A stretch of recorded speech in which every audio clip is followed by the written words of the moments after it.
Hello everyone, and welcome to my Young and the Restless official 24 channel. I hope everyone is having a wonderful day. Before we begin, please hit the subscribe button and give this video a thumbs up. Sally Spectra had thought she had seen her share of chaos in Genoa City, but nothing could have prepared her for the avalanche of dread that consumed her when she accidentally stumbled upon Billy Abbott's hidden plan, a plan so reckless, so dangerous, that it could unravel not only her life but the entire Newman Abbott power structure. The panic coursed through her veins like fire as she realized Billy had been working behind the scenes to expose Victor Newman in the most shocking way possible.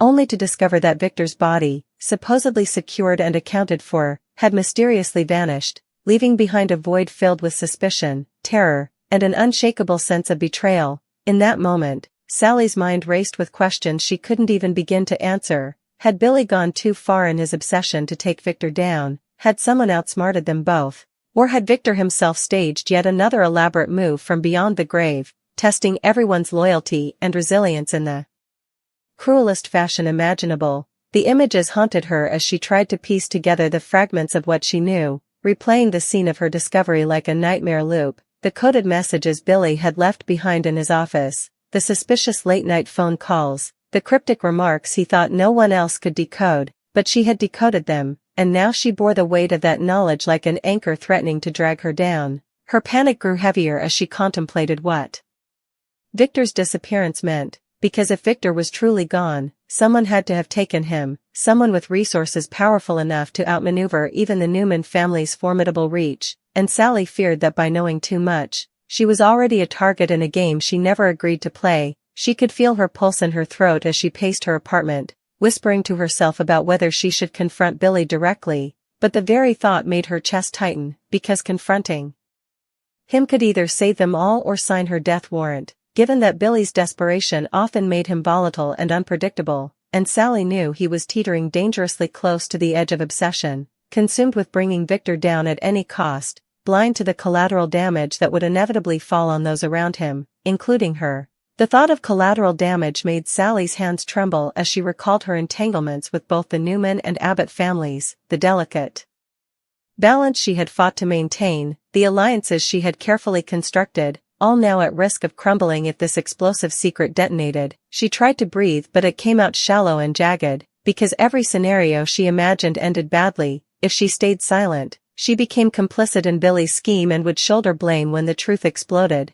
but if she exposed Billy, she risked his wrath and possibly put herself in Victor's shadowy crosshairs, assuming Victor was alive and orchestrating his disappearance as a trap. The paranoia wrapped around her like a suffocating blanket as she thought about Nick, about Adam, about all the Newmans who would turn on her the second they suspected her involvement, and Sally knew she didn't have the luxury of neutrality anymore, not with Victor's body missing and Billy's plan hanging over her like a sword, forcing her to choose between survival and loyalty. The ticking clock in her head grew louder with every second as she envisioned the fallout, corporate wars escalating, family betrayals multiplying, Genoa City turning into a battlefield where trust was currency and no one was rich enough to afford it. She closed her eyes, but all she saw was Victor's cold, calculating stare, the stare that had haunted so many before her, and for the first time in her life, Sally truly wondered if she was already too deep in something she could never escape. Whether Billy's dangerous game had trapped her in a cage with no exit, and whether Victor's vanishing body was the first sign that everything she valued, her career, her fragile relationships, her very survival, was about to implode in a storm of vengeance and secrets. Sally's panic wasn't just fear, it was raw instinct screaming at her that she was standing at the edge of a cliff, and one wrong step, one wrong word, would send her plummeting into a nightmare from which there was no return. A nightmare where Victor Newman's ghost, Billy Abbott's recklessness, and her own desperate choices would collide in a fiery reckoning that Genoa City would never forget. Sally Spectra knew panic was a dangerous thing to indulge in, yet no matter how many deep breaths she tried to take, the truth clawed its way back to the surface, refusing to be buried. Billy Abbott's plan was bigger and darker than she had first imagined, and Victor Newman's body vanishing wasn't just a side effect of chaos. It was the very heart of a storm that threatened to tear Genoa City apart. Sally paced her apartment like a caged tiger, her mind racing faster than her feet. She kept replaying what she had uncovered, Billy's encrypted files, his late-night meetings with shadowy figures, and the way he had spoken with a venomous obsession about finally freeing the city from Victor's grip. Billy wasn't simply plotting revenge, he was orchestrating a spectacle, one designed to humiliate the Newmans and strip them of their empire. But Sally's panic multiplied tenfold when she realized his masterstroke hinged on something, or someone, that was no longer where it was supposed to be. Victor's body was gone, and with it, the fragile line between manipulation and madness had dissolved. Sally clutched her phone, her thumb hovering over Billy's contact. Confronting him directly was an option, but it was also dangerous. She knew from experience that Billy's temper could ignite when cornered, and his pride made him reckless when his secrets were threatened. But the alternative, keeping silent, was just as lethal. If word got out that she had discovered his scheme and said nothing, the Newmans would brand her a traitor, and no one survived long in Genoa City when they were on Victor's bad side. She thought about Nick, about the tenuous thread of trust she had tried to maintain with him, and how quickly it would snap if he suspected her of complicity. The irony was bitter. For once, Sally wasn't actively scheming, yet here she was caught in the crossfire of two men's obsessions, facing the possibility of destruction no matter which way she turned. Her panic wasn't abstract anymore, it was physical. Her hands shook as she tried to pour herself a glass of water, the liquid sloshing over the rim. Her reflection in the kitchen window looked like a stranger, eyes wide, lips pressed tight, the face of a woman who had stepped too close to the edge. She tried to steady herself with logic. If Victor's body had disappeared, then there were only a few explanations: either Billy had moved it as part of his plot, someone else had intercepted it to beat him at his own game, or, worst of all, Victor himself wasn't dead after all. That third possibility made Sally's stomach churn. Victor Newman was infamous for rising from the ashes, turning his own supposed downfall into a test of loyalty and leverage. If this was yet another of his elaborate hoaxes, then Sally and Billy were already dancing in the palm of his hand, pawns in a game they couldn't even begin to comprehend. She imagined Victor watching them from the shadows, eyes gleaming with cold amusement, waiting for them to reveal themselves as enemies before striking. The thought made her shiver. She wrapped her arms around herself, trying to banish the paranoia, but it clung to her like smoke. She decided she needed answers, real answers, not just the half-formed conclusions spinning in her head. That meant she would have to dig deeper into Billy's plan, find proof of what he intended, and figure out exactly how Victor's disappearance tied into it. Knowledge was her only weapon now, but she also knew knowledge came with a price. Her investigation began cautiously. She revisited Billy's office late at night, under the pretense of returning something she had borrowed. Every creak of the floorboards set her nerves on edge, but desperation outweighed fear. She sifted through papers, opened drawers, scanned his computer, searching for anything that would explain his endgame. What she found chilled her: a file labeled "The End of Newman." Inside were documents detailing financial manipulations, leaked scandals, and even a plan to leak compromising information to the press. Billy wasn't just planning to expose Victor, he was planning to torch the Newman legacy itself. Sally's breath caught when she found a note scribbled in Billy's handwriting: "Phase 2 begins when the body is secured." Her pulse spiked. The body. Victor's body. That was the linchpin. But it was gone. Which meant Phase 2 couldn't happen, or it was happening in a way Billy hadn't intended. Sally shoved the papers back into place and fled, her chest heaving. Her panic now carried a new flavor: dread. If Billy realized the body had vanished before she confronted him, he would spiral, and when Billy spiraled, he was unpredictable, dangerous, even self-destructive. But she couldn't risk letting him know she had uncovered his secret either. Her mind spun with impossible questions. Who had taken the body? Was it Adam, ever scheming and desperate to prove himself? Was it Nikki, trying to protect her family from scandal? Or was it Victor himself, alive and pulling invisible strings? Every possibility was worse than the last, because each one meant chaos for her. The days that followed were torture. Sally jumped at every phone call, every unexpected knock at her door. She avoided the Newman offices, terrified that her face would betray her secret. She couldn't look Nick in the eye without imagining him turning cold and accusing her of betrayal. And everywhere she turned, whispers filled the air, about Victor's missing body, about strange movements behind the scenes, about an impending Newman crisis no one could quite name but everyone could feel brewing. Genoa City thrived on rumors, and this one was like gasoline waiting for a match. Finally, Sally decided she couldn't stand on the sidelines anymore. She arranged a meeting with Billy at a quiet bar, choosing a corner table where no one could overhear them. The moment he walked in, she saw the manic energy in his eyes, the restless twitch of a man who was unraveling. He leaned in close, voice low and charged. "You know, don't you?" he said, not even waiting for pleasantries. Sally's heart thudded. She tried to feign ignorance, but Billy wasn't fooled. "You've been sniffing around," he hissed. "I can see it all over your face. You know about the plan." His eyes darted around the room, paranoia leaking from every pore. "But you don't know everything, Sally. You don't know how close I am to finishing this." Her panic threatened to overwhelm her, but she forced herself to stay calm. "Billy, I don't think you realize what you're getting into," she whispered. "Victor's body, it's gone." She hadn't planned to say it, but the words slipped out before she could stop them. The color drained from Billy's face. For a moment, he looked like a man who had been sucker punched. Then his expression hardened. "What do you mean gone?"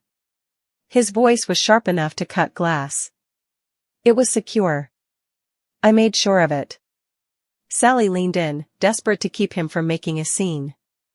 "I don't know what happened, but it's not where it's supposed to be. Someone beat you to it." Billy's hand clenched into a fist on the table. He muttered something under his breath, too low for her to catch, but she could see the rage building in him. He was spiraling exactly as she had feared. "This changes nothing," he finally spat. "If anything, it proves I'm right. Victor's reach goes further than anyone realizes. Someone helped him, or someone's trying to cover it up. But I'll find out who. And when I do, Newman's empire will burn." Sally's pulse raced. He wasn't backing down, he was doubling down. Her panic intensified as she realized she hadn't slowed him at all, she had just stoked the fire. The meeting ended with Billy storming out, leaving Sally shaken and alone. She sat in the dim light of the bar, wondering if she had just sealed her fate. She wanted to believe she still had options, but deep down, she knew the truth. Billy was on a collision course with the Newmans, and by knowing too much, she was tied to his fate whether she liked it or not. And with Victor's body missing, the game had reached a level she couldn't comprehend. Every instinct screamed at her to run, to cut ties, to save herself while she still could. But where could she run that Victor Newman's shadow wouldn't follow? That night, sleep was impossible. Sally lay awake, staring at the ceiling, listening to the sounds of the city outside her window. Every siren, every car horn, felt like a harbinger of doom. She thought about Nick again, about whether she could confide in him, whether telling him the truth would save her or destroy her.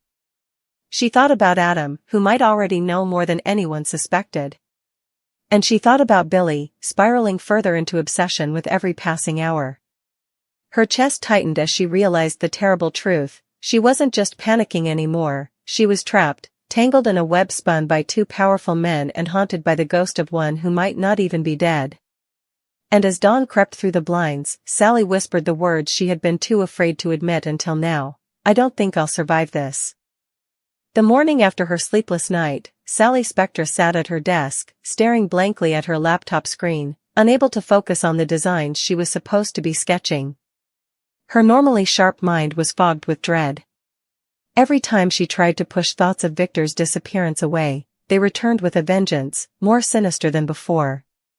The whispers around Newman Media and Newman Enterprises were growing louder, whispers about something being wrong, about Victor's condition, about Nikki looking more frayed by the hour. Sally tried to drown out the office gossip, but she couldn't ignore the cold fact: if the family had discovered Victor's body was missing, then chaos was already brewing.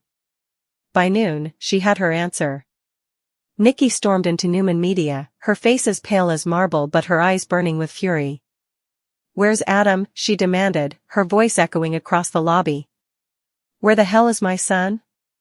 The employees scattered like frightened birds, leaving Sally frozen in place. She quickly realized what this meant. The Newmans were scrambling, desperate, and suspicion was flying in all directions. If Nikki was already lashing out, then the disappearance had detonated at the highest levels. Sally's panic rose as she realized she was holding knowledge that could implicate her if she wasn't careful. The day spiraled further when she ran into Nick in the hallway. His expression was tight, controlled, but his eyes flickered with exhaustion and barely contained rage. "Have you seen Billy?" he asked her flatly. Sally's throat went dry. No, she lied, though the memory of her clandestine meeting with Billy the night before burned like acid on her tongue. Nick studied her face for a beat too long, and Sally forced herself not to squirm under his gaze. "If you do, tell him I'm looking for him," Nick said, his voice low and loaded. Then he walked away, leaving her trembling. It was becoming clear that Billy wasn't the only one spiraling. The Newmans were fracturing under the pressure, and Sally was trapped in the middle of their implosion. She wanted to pick a side, to tether herself to someone powerful enough to shield her from the storm, but every option was poisoned. If she sided with Billy, she tied herself to a man unraveling before her eyes. If she sided with the Newmans, she risked exposing what she knew and inviting their wrath. The walls were closing in, and Sally had no exit. That night, she received a call from Billy. His voice was ragged, almost unrecognizable. "Meet me," he said. "Now." At the pier. She wanted to refuse, to cut him off for good, but something in his tone told her this wasn't optional. Against her better judgment, she went. The pier was quiet, the water dark and restless under the moonlight. Billy stood there, pacing like a man possessed. When he saw her, he didn't waste time on pleasantries. "They're on to me," he muttered. "Nick. Adam. Even Jack's asking questions I can't answer. They know I'm close to something." Sally crossed her arms, trying to project strength she didn't feel. "Billy, you need to stop this before it's too late," she said, her voice firm despite her trembling insides. "Victor's body is gone. Whatever plan you had, it's over." Billy spun on her, eyes blazing. "It's not over," he snapped. "This is exactly what Victor wants, to make us think we've lost control, to make us doubt ourselves. He's alive, Sally. I can feel it. And when he shows his face, I'll be ready." The sheer conviction in his voice made Sally's blood run cold. Was Billy right? Was Victor orchestrating this entire nightmare from the shadows? Or was Billy descending into madness, seeing ghosts where there were none? She wanted to scream at him, to shake him until he saw reason, but the look in his eyes warned her it would be useless. He was locked in, consumed by his obsession. Her panic deepened as she realized she wasn't just dealing with a plan gone wrong, she was dealing with a man who was willing to burn everything, and everyone, to the ground in his quest for vengeance. The following day, the crisis exploded publicly. A leak hit the press, an anonymous tip claiming Victor Newman's body had gone missing under mysterious circumstances. The story spread like wildfire, fueling speculation that foul play was involved. The media swarmed Newman Tower, reporters shouting questions, cameras flashing. Sally watched from a distance as Nick, and Adam tried to contain the damage, their unity crumbling under the weight of suspicion. Adam accused Nick of knowing more than he admitted, Nick accused Adam of being behind the leak, and Nikki lashed out at both of them, her grief and rage boiling over. Sally felt her chest tighten as she realized the truth. Billy had made his move. He had leaked the story, escalating the chaos. And now, the entire city was watching the Newman family implode. She wanted to confront him, to demand why he would drag her into this mess, but another thought struck her, a darker, more terrifying possibility. What if Billy hadn't leaked the story? What if someone else had? If that were true, then there was another player in the game, someone powerful enough to manipulate the narrative and throw the Newmans into disarray. That night, Sally's phone buzzed with an unknown number. She hesitated before answering. A distorted voice crackled on the other end. "Stay out of this, Miss Spectra. You know too much already. One wrong move, and you'll regret ever stepping foot in Genoa City." The line went dead before she could respond. Sally's entire body went cold. The threat was clear. Someone was watching her, someone who knew what she had uncovered. Her panic reached new heights as she realized she was no longer just a bystander, she was a target. Desperate, Sally decided to confide in someone, but the question was who. She considered Nick, but she feared his loyalty to his family would outweigh any lingering affection for her. She considered Adam, who might sympathize with her predicament but was too unpredictable to trust. In the end, she chose Jack Abbott. Jack had always had a complicated relationship with Billy, and Sally hoped he might understand. When she met him at the Abbott mansion, she poured out her fears, her words tumbling out in a rush. Jack listened quietly, his expression grave. When she finished, he sighed heavily. "Sally, you should have come to me sooner," he said. "Billy's playing with fire, and if Victor really is alive, or if someone else has their hands on him, then this is bigger than any of us. You need to be careful. You're in deeper than you realize." His warning did little to ease her panic. In fact, it only confirmed what she already feared: there was no safe path forward.